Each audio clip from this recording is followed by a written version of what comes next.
Well, we've been talking about it for a while now and people have been denying it, perhaps wishful thinking, but we now have official confirmation that there is a second mutant dinosaur in Jurassic World Rebirth, and this information comes straight from David Koepp, the writer of the film himself. This is part of the Empire article that goes online next week, but a lot of it has come online early. This is what the article says. As well as the D-Rex, we'll meet the winged mutadons, a combination of a pterosaur and a raptor, says screenwriter David Koepp, who previously penned both Jurassic Park and The Lost World. Those came from my strange mind, he tells Empire of Rebirth's mutants.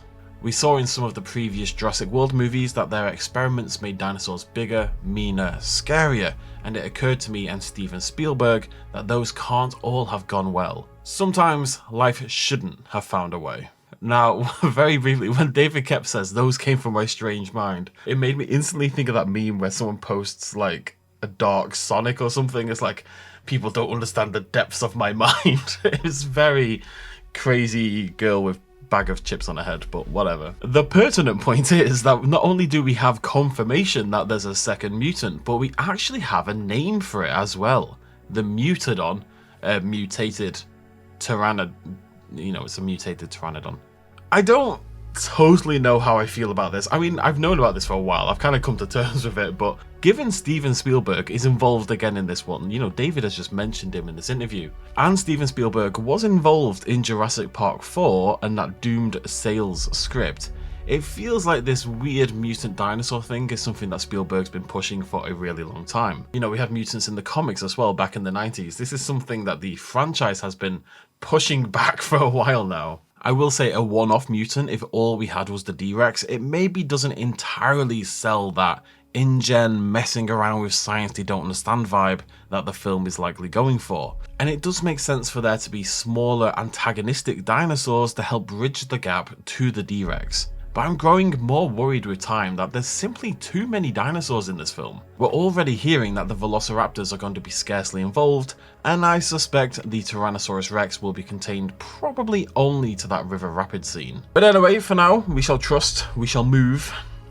Mutadons, eh? Now, interestingly, earlier on today, a toy company in Japan called Takaratomi Toys posted this image showcasing all of the different Rebirth toys they're coming out with. Everything here is basically what you would expect, except for one creature, and it's this thing right here.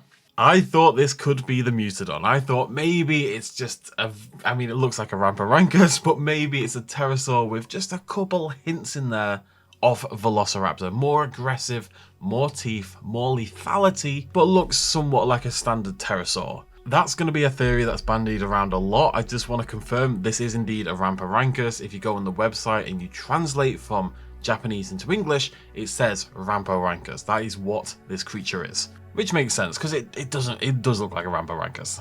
That said, we have probably seen the Mutadon already. Well, at least we've seen the legs of the Mutadon. I've talked about this a couple of times previously, and I'm becoming more and more sure in what I'm saying here, and that's that this movie poster here with Scarlett Johansson looking up at this ostensibly a raptor-esque creature is in fact the Mutadon.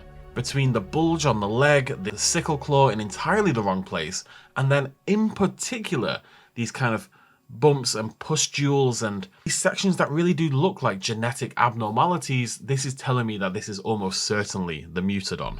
And the interesting thing about that then is it's very much a raptor. This is a big bulk. If anything, it's bulkier than the raptors. I've got no idea what this thing is going to look like. If I had to hope for the best in terms of how you would render this thing as a believable mutant, I would suggest that maybe it doesn't fly, or it kind of glides or kind of hobbles through the air almost. You know, it's got misshapen wings that don't quite fit onto the body. Its body isn't built for flying. I kind of want a malformed raptor more than a flying. I really hope it doesn't fly. I think it's going to look ridiculous. So my hope is it attempts to fly. Maybe it thinks it can. It's got the wings to do so, but they're bent, they're broken, and the whole thing just kind of capitulates. I really don't think it can work otherwise, but I am willing to be wrong.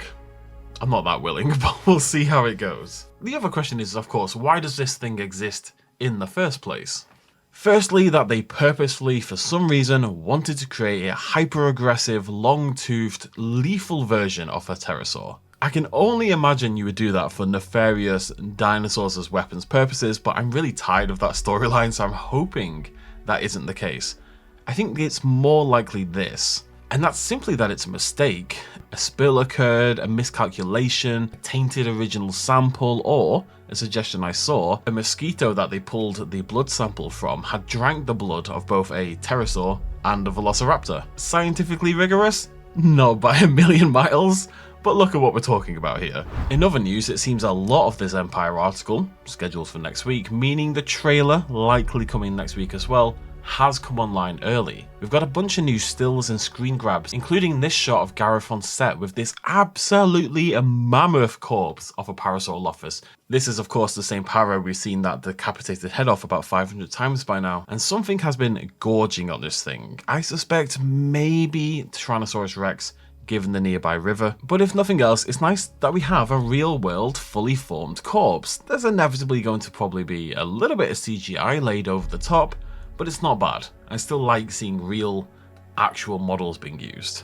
I'm still very curious as to why it's the minion design of the Parasaurolophus, but I suspect I may never get an answer on that one, likewise for the Dilophosaurus. Our second image is Scarlet back in the tunnels, gun brandished, this time rendered in much warmer hues than the blues we saw with this shot previously. She looks a little dirty and disheveled. She's doing battle with something in these tunnel systems. Our final shot is our paleo boy, Henry Loomis, looking every bit the science hipster with his camera and vest. This is the bar they land in Suriname to meet Duncan Kincaid before heading to the island. You can see those gigantic megalodon jaws on the left hand side. But what we hadn't really seen were the other jaws along the other side of the bar. These ones seemingly much more dinosaur than aquatic. I really think basically the people at this bar are using it as a kind of operations base for illegal expeditions to, if not the island, then the surrounding waters around the island. Finally, we've got one more quote from the Empire article talking about the Distortus Rex. First from Gareth Edwards. It's kind of like if the T-Rex was designed by H.R. Geiger and then the whole thing had sex with a Rancor. It's a design I was really happy with. I'd like to buy the toy of it when it comes out. Completely accurate quote, by the way. We've got a second quote on the same subject from ILM's David Vickery. It's as if another animal had been wrapped around the T-Rex. Gareth wanted us to feel sorry for it as well as terrified, because its deformities have caused it some pain and there's an encumbrance to it. And I will say, I'm glad to hear this, if nothing else. I love that description of another animal wrapped around the T-Rex. I think that's a really cool way to design something.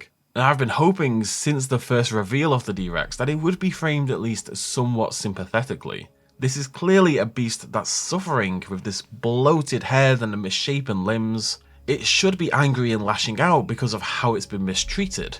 And whilst it will probably inevitably die by the end of the film and be framed primarily as a villain, it would be a shame if it was entirely one note like that. I love you, Jurassic Park 3 Spinosaurus, but, you know, come on. The real villain of the piece, the D-Rex, shouldn't be the villain. It should be InGen or whoever else it was who was involved in operations on the island and creating this creature, with no regard for how the creature would suffer in the process. So having the D-Rex lash out as a natural reaction to what they have inflicted upon it kind of shifts the blame nicely. It's kind of like how nobody thinks the Giga is a good villain for Jurassic World Dominion because it was just acting in its natural interests. It didn't really do anything wrong.